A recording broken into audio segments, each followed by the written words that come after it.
Monster Chef by Nadine Bates.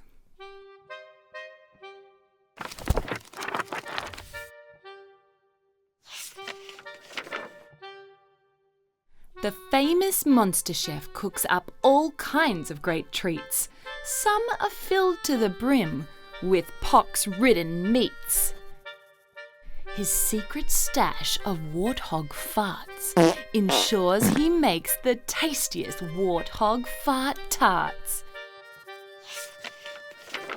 A pinch of rank toe jam, some diced nasal hair, all peppered with maggots and served with some flair. His monster puke stew is the best, don't you know? You really should try it if to Monsterville you go. Forget chocolate, spaghetti, or creme fancy brulee.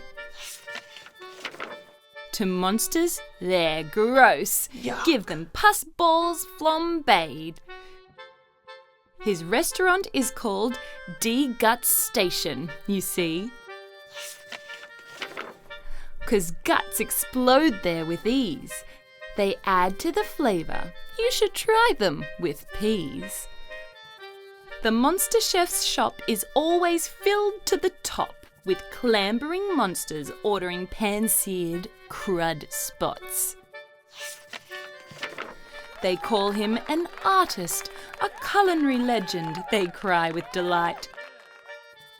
Just don't order dessert. It puts up a fight. The end.